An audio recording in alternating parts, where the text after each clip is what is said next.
This episode is brought to you by Vital Farms. Isn't it bullshit to have to question where your food comes from? At Vital Farms, you can trace your pasture-raised eggs all the way back to the source, the pasture. On the side of each pasture-raised carton of eggs, you'll find the name of the farm where your eggs were laid. And when you look the farm up on their website, you'll get a peek at all the sunshine, fresh air, and open space the hens enjoy. Learn more and find out where to buy them at vitalfarms.com. Vital Farms, keeping it bullshit free. This episode is brought to you by Shopify. That's the sound of switching your business to Shopify, the global commerce platform that supercharges your selling. Harness the best converting checkout and same intuitive features, trusted apps, and powerful analytics used by the world's leading brands. Stop leaving sales on the table. Discover why millions trust Shopify to build, grow, and run their business. Sign up today for your $1 per month trial period at shopify.com/tech23. This episode is brought to you by Kia's first 3-row all-electric SUV, the Kia EV9, with available all-wheel drive and seating for up to 7 adults, with a 0 to 60 speed that thrills you 1 minute and available reclining lounge seats that unwind you the next. Visit kia.com/EV9 to learn more. Ask your Kia dealer for availability. No system, no matter how advanced, can compensate for all driver error and or driving conditions. Always drive safely. This episode is brought to you by Klaviyo, the platform that powers smarter digital relationships. With Klaviyo, you can activate all your customer data in real time, connect seamlessly with your customers across all channels, guide your marketing strategy with AI-powered insights, recommendations, and automated assistance, deliver experiences that feel individually designed at scale, and grow your business faster. Power smarter digital relationships with Klaviyo. Learn more at klaviyo.com/Spotify. That's KLAVIYO.com/Spotify. Welcome to the HCI family of podcasts. We're your source for personal, professional, and organizational growth and development. We share our own original research, explore industry trends, and interview executives and thought leaders from across the globe. Join us for practitioner-oriented content around all things leadership, HR, talent management, organizational development, and change management. Maximize your personal and organizational potential with the HCI family of podcasts.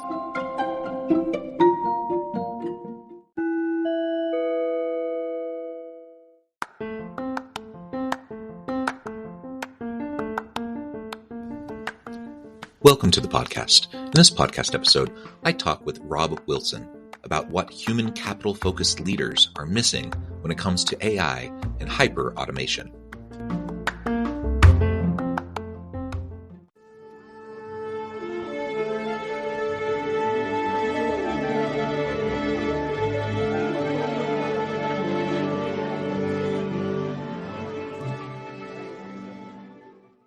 Robb Wilson, welcome to the conversation today. It is a pleasure to be with you. You're joining us from the Bay Area. I'm south of Salt Lake City in Utah. And today we're going to be talking about what human capital-focused leaders are missing when it comes to AI and hyper-automation.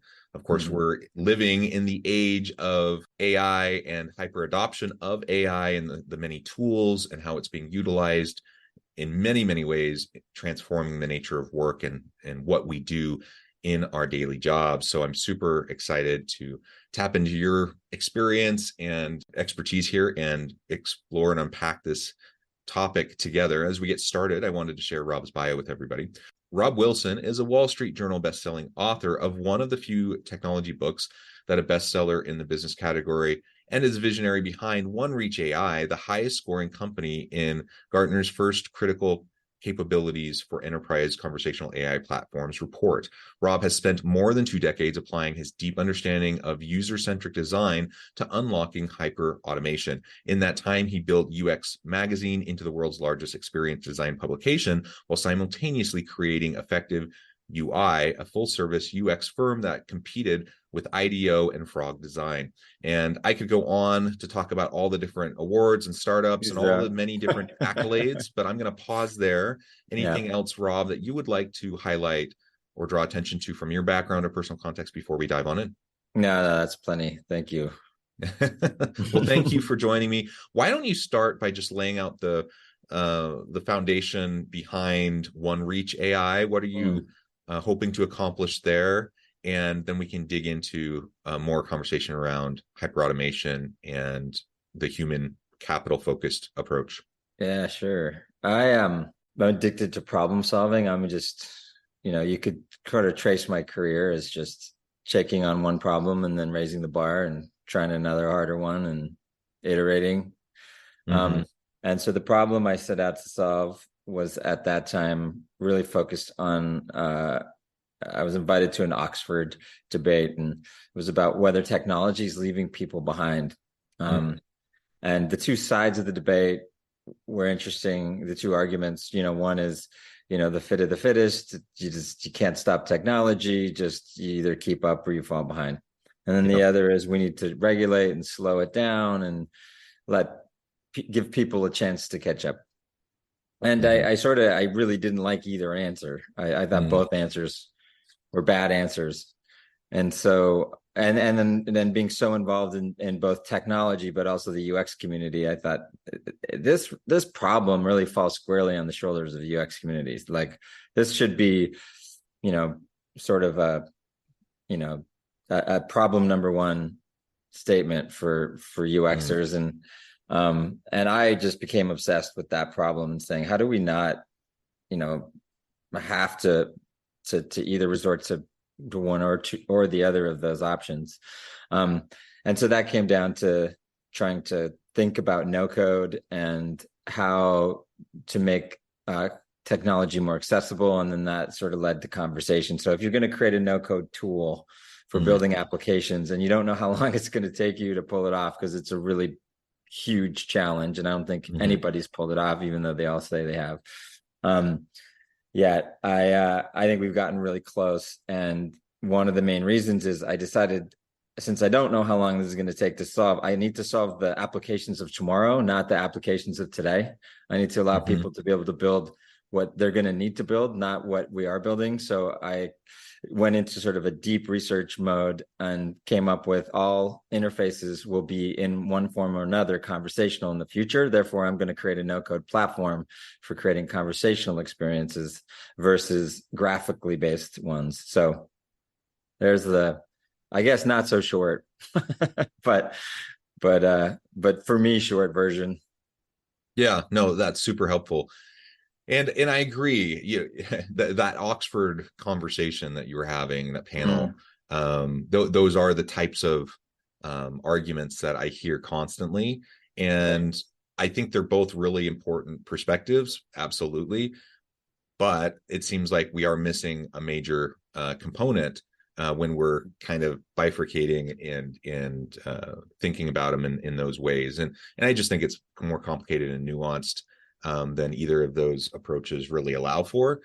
So I appreciate what you're attempting to do there at OneReach and in all the work that you've been doing. And I appreciate the UX design kind of perspective on this and approach. I do a lot of work in the organizational leadership and people management space.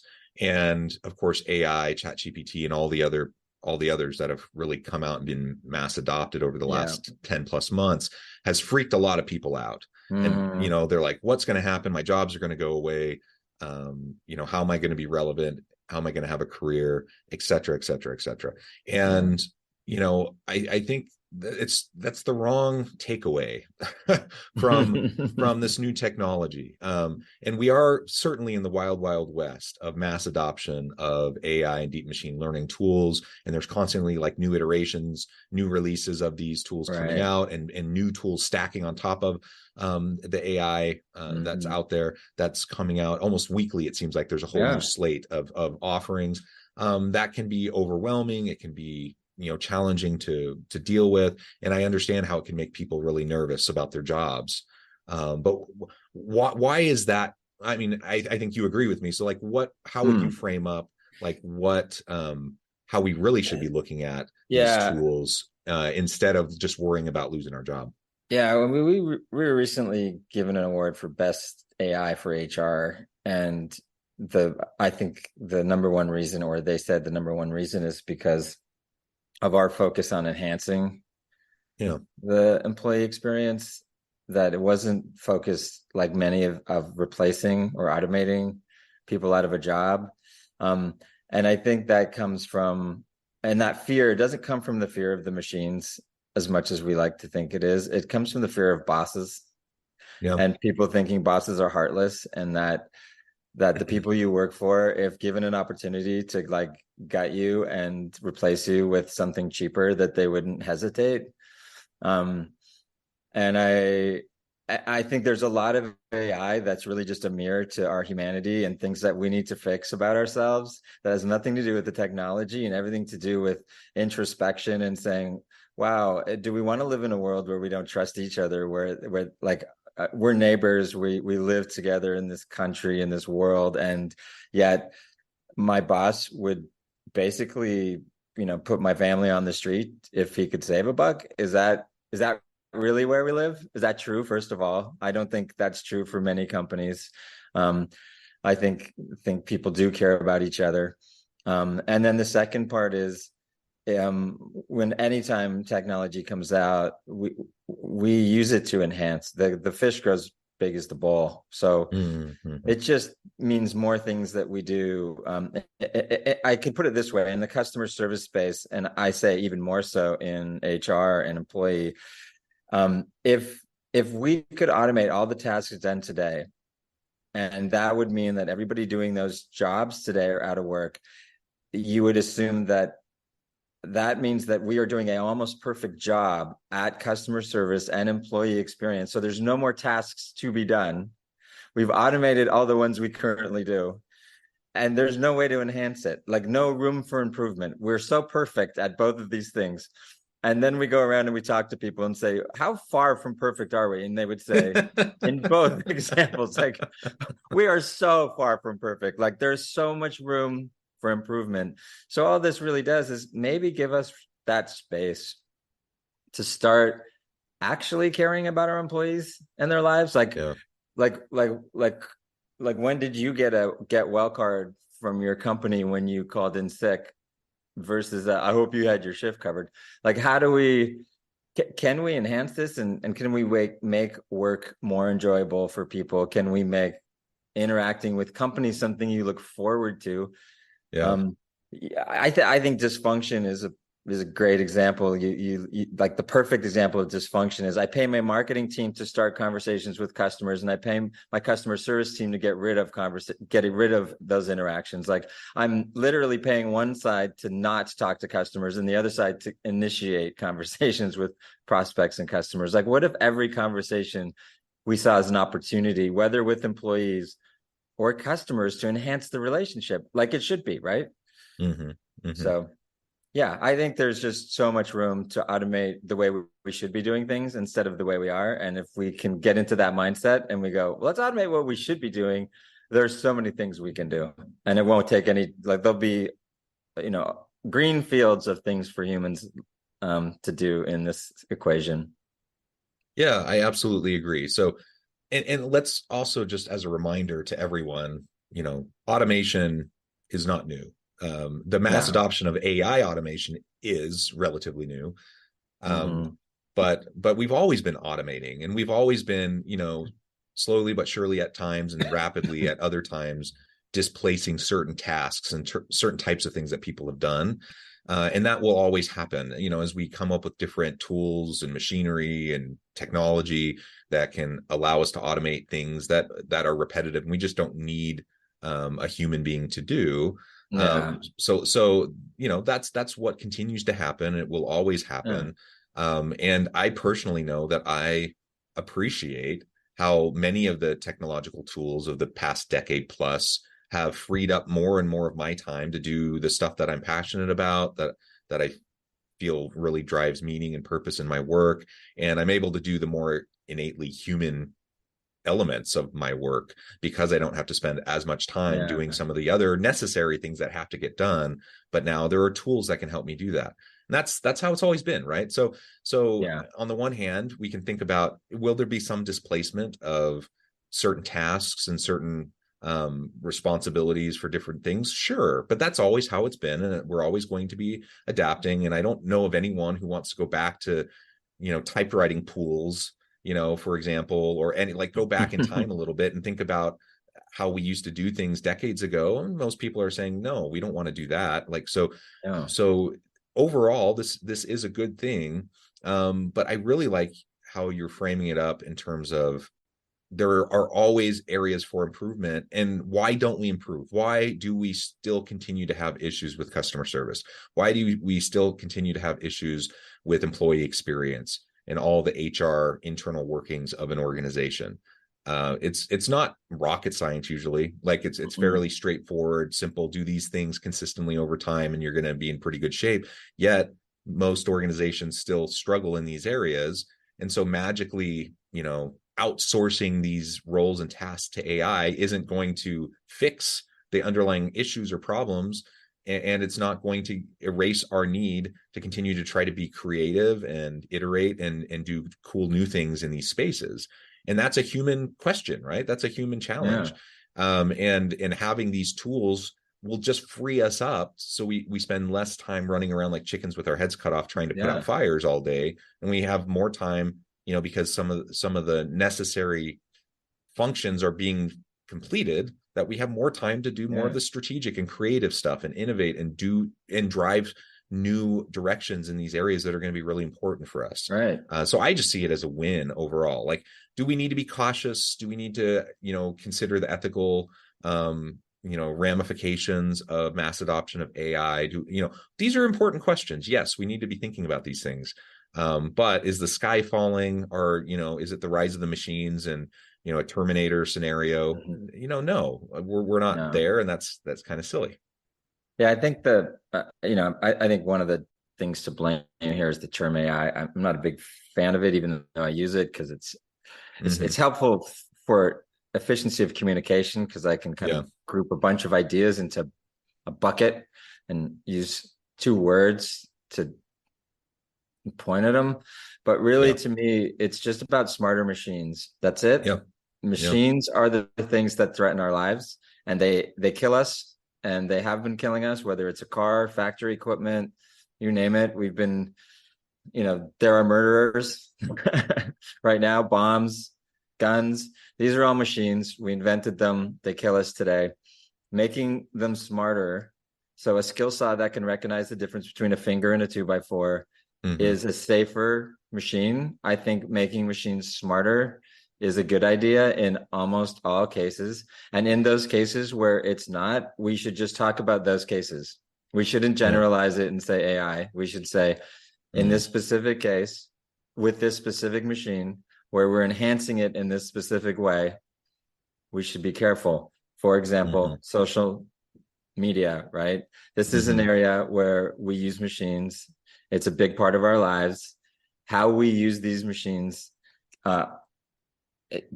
is very important, and AI as a fake human impersonating a human being in an environment where you feel like it's safe and it's not, that's dangerous. And so we should zero in on that. But that is a social media problem, and that is a problem for social media companies. Bots and fake people have been around for a while, and AI will only make that easier for them. But that's that problem, and we should focus on that problem. But it's not AI. It's specifically people. That's fraud, right? It's people pretending. To your point earlier, that's a human problem. That's not a technology problem, right? The technology is just the symptom of the human problem. Right. Yeah, and we do have to deal with it, right? It's just, this is all just bringing up stuff we have to deal with. And so I think there's the optimist pessimist view. The optimist is it's bringing up problems that are long overdue that we have to address. Let's do it. We don't trust our bosses. Maybe AI can give us the data behind the decisions our bosses make. Maybe the AI can give our bosses the data behind the decisions they should make. And maybe that would create trust. And wouldn't that be nice, right? So how we use it and how we make these machines smarter is a design problem. And this is where we can all get involved. Because if you get into a world where no code and coding and technology is obscure, the book that I wrote was Invisible Machines that Josh and I wrote.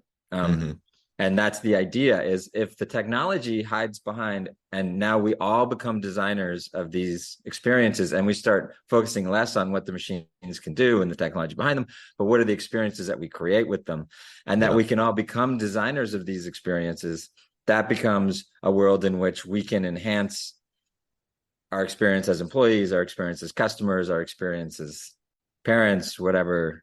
And that's a place I want to live in. That would be awesome. Do I want to make the gun smarter? Only if it makes it safer. But if it's to make the gun more dangerous, then no. But let's talk specifics. Yeah, very good. So over generalizations aren't helpful, and you're right. When we say AI, that includes a whole, like multiple buckets of things, right? And all sorts of tools and applications, and so getting specific is going to be really important. And there's a lot of fear mongering that's out there around AI, the quote unquote general bucket of AI. So we need to be very careful with that. Something else, we've referred to it. I think everything we've been talking about up to this point has been relevant to it. But are there other specific things that you think leaders might be missing when it comes to AI and hyperautomation? And how can we be more human-focused leaders in the age of, these advanced technologies that are in many ways going to reshape the way we do our work? So to say, like, what should people do, you have to kind of put it in relativity. So I don't know, whether people should do anything. People are moving slowly. Companies are, from my perspective, in terms of the available technology and how slowly they're adopting it. And so that's only a problem if some portion of your industry moves faster than you. Right. And right now, everyone's just disoriented. So if everyone stays disoriented, there's no hurry. If you stay disoriented and other people start to figure it out, you're in trouble. I don't know how soon people are going to start to figure this out, but what I see is a big mistake, deferring to others to figure it out for you. Google comes in and says, you should just buy our AI package. Like, okay, first of all, what is AI? So they put you on some sort of road. Now you're talking about a company that's, that was falling behind itself. And then now came up with a package as a way to, like, catch up. So they're trying to, optics of, like, oh my God, no, we're not behind. Wait a sec. And now we'll tell you how not to fall behind. And so you look at, many companies kind of coming in and saying, we're going to create an easy button and we'll just put you on a path to AI adoption. And you don't have to understand this stuff. Just follow us. I think that's a big mistake, because if you look at OpenAI and this generative AI revolution, OpenAI was a relatively small company, but more importantly, the team inside were like three. It's a very small team that came up with this. Innovations are going to come from all over. They're not going to be just all centered on the big boys. Anthropic, another example. So I think just deferring your strategy to somebody who's trying to sell you a package and is really freaking out because they're losing their moat, So the moat used to be a trust for companies in some ways, and then, a way for Google and big companies to kind of protect their business. And now it's a prison.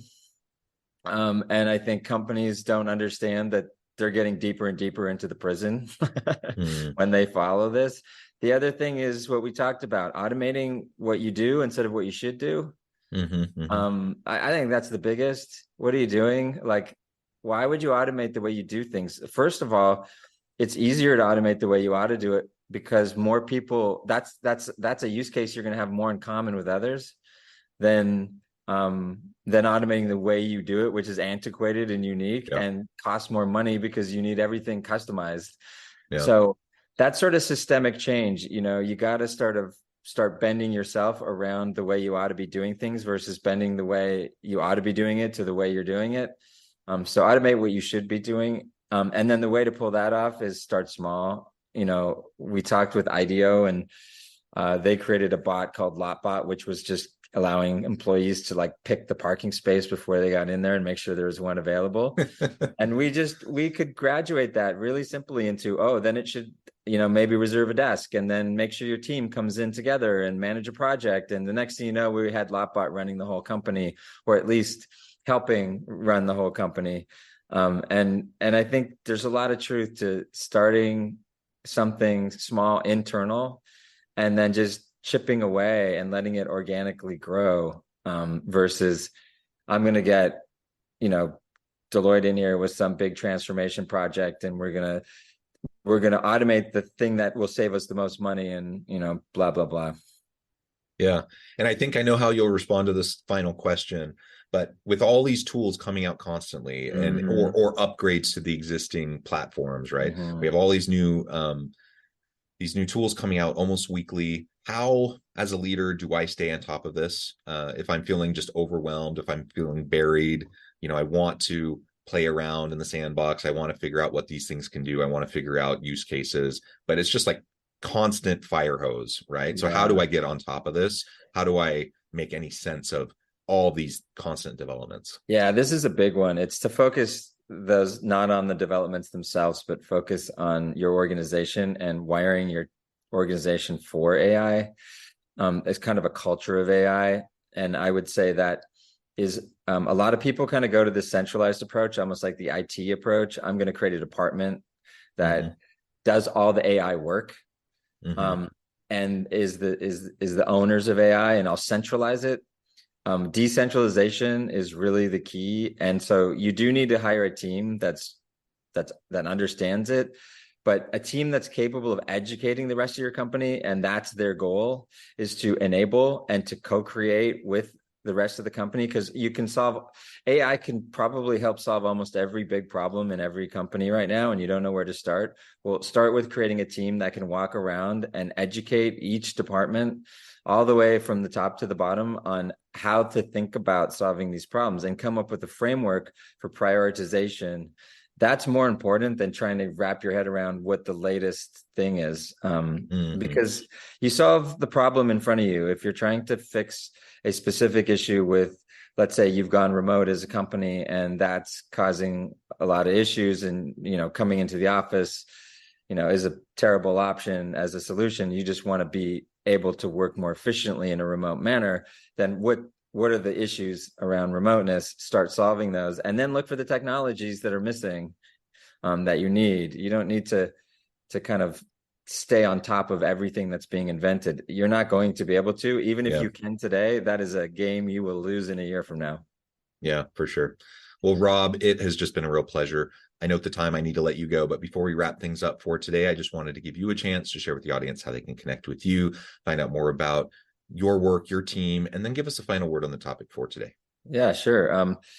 Wrote the book. You can get it on Amazon, Age of Invisible Machines. We do a podcast also, and you can track that with UX Magazine, and so you can follow me on Twitter as well. My final note is to encourage people to get excited about this from an experience standpoint, not from a technology standpoint. I want people to start thinking design minded, and start thinking about how can we make interactions better, and how can we use AI to enhance how we interact with each other as human beings and create better connections. I think that's certainly what I'd love to see. Yeah. Wonderful. Well said. Robb, thank you so much. It's been a real pleasure. Yeah. Thanks for having me. I encourage the audience to reach out, get connected, find out more about what Robb can do for you. And as always, I hope everyone can stay healthy and safe, that you can find meaning and purpose at work each and every day. And I hope you all have a great week.